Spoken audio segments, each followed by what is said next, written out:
Yes, it's true that most of the lesions we see positive lighting up on a PSMA PET scan are very likely to be related to prostate cancer.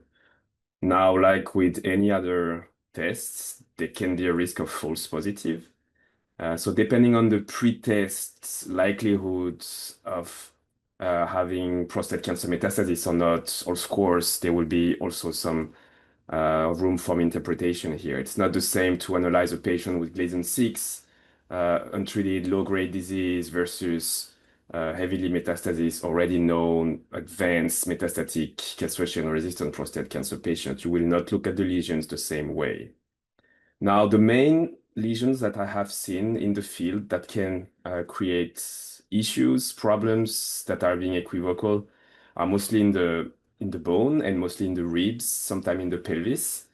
So you can have low, faint uptake in the ribs without really good CT correlation. You don't see a fracture, you don't see, a clear bone sclerosis metastasis.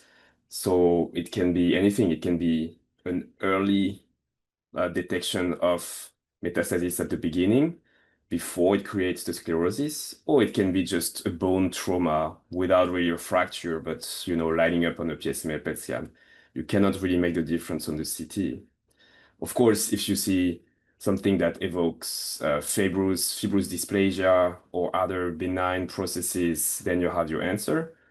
But if not, then you need to factor in the other parameters that you have around, the level of the PSA, if there are already other um, metastasis diagnosed or not, or if it's an isolated finding, the primary prostate cancer appearance, if it's a big tumor, T3, very intense, then you're more likely to have distant metastasis than if a small focus.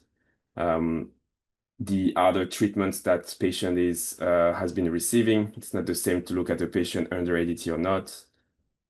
If so, you put all these factors, and at the end, you will be able to kind of gauge the risk and the likelihood of having a prostate cancer metastasis.